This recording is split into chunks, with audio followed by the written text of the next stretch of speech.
Today, we're going to dive into a really fascinating ancient Buddhist text, the Vows of Samantabhadra.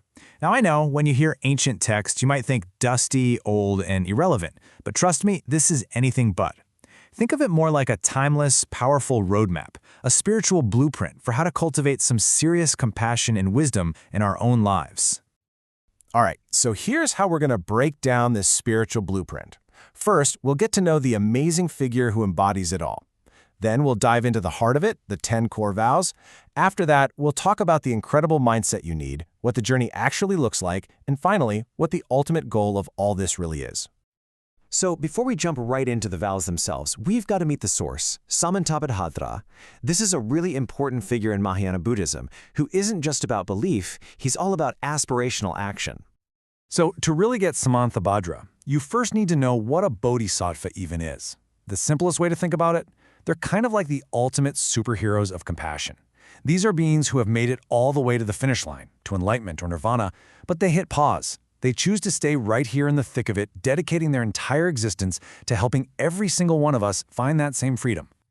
Now, in the text, Samantabhadra gets this really cool title, the eldest son of the Buddhas.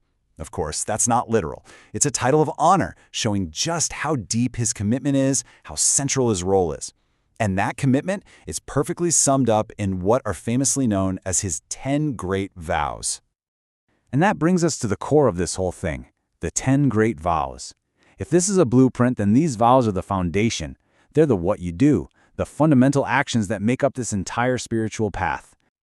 You can see these vows cover a whole spectrum of actions. It starts with things like paying respect and making offerings, but then it moves to deeper internal work, like confessing our own mistakes. And this one's huge, actually taking joy in the success of other people. And it all culminates in dedicating any good you create to the well-being of absolutely everyone. It's basically a complete operating system for the heart. This quote right here gets to the heart of that fourth vow, repentance. It basically says, all the bad stuff I've ever done, I'm owning up to it, right here and now. What's so powerful is that this isn't about beating yourself up with guilt.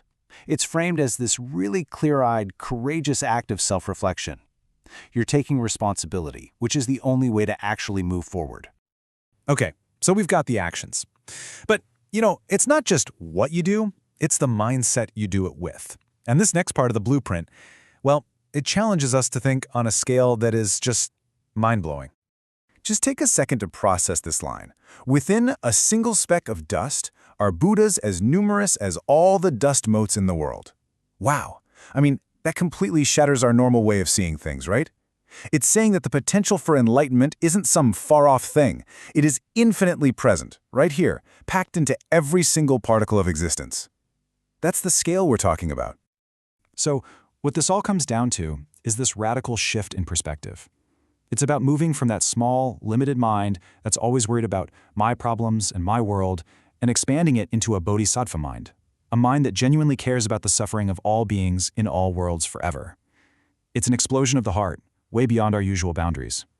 And get this isn't some 30-day challenge. The text makes it super clear that the commitment is total.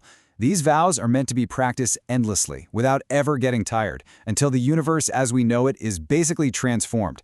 As long as there's a world, as long as there's suffering, the vow is on. So you're probably thinking, okay, that's a nice idea, but how in the world do you actually do that? How do you maintain that kind of focus in our messy, chaotic world? It sounds kind of impossible. But the text gives us this really beautiful metaphor for how to navigate the journey. I just love this image. Like a lotus unstained by water, and like the sun and moon that travel unimpeded in the sky. A lotus flower grows up through all the mud and muck, but its petals are perfectly clean.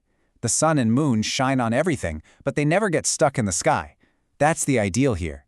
To be fully in the world, helping, engaging, but to remain inwardly free, untouched by all the chaos. And this path is definitely not a passive one. It's not about just sitting around. It's about actively growing your wisdom, breaking free from your old patterns, and even getting support from a community of good friends. And yeah, it requires a kind of spiritual endurance that lasts for ages, a true marathon of the heart. Which brings us to the final part of our blueprint. Why would anyone sign up for such a huge, demanding path? What's the ultimate point? What's the power behind it? Well, the text is super clear about the incredible results. The transformative power that's attributed to this practice is just astounding. The text claims that even the 5 heaviest, most negative actions imaginable, things that are said to create immediate, intense suffering, can be completely wiped clean by sincerely practicing and reciting these vows. That's how powerful this path of positive intention is meant to be. And the long-term benefits? They're just as profound. The practice is said to lead you to an ideal rebirth in what's called a pure land. You can think of it as a perfect spiritual training ground. In this land of ultimate bliss, you get to finish the journey to full enlightenment, with a fully realized Buddha as your personal guide.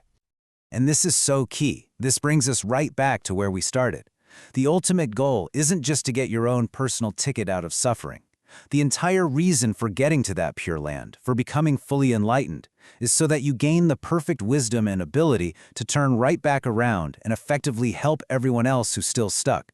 The whole journey is and always was for the sake of others. You know, exploring a blueprint for compassion this huge is really inspiring. And it kind of brings the question back to us, doesn't it? We might not be ready to take on 10 vows for all of eternity, but it makes you think. In our own lives, right here, right now, if you could make just one great vow for the benefit of the world, what would it be?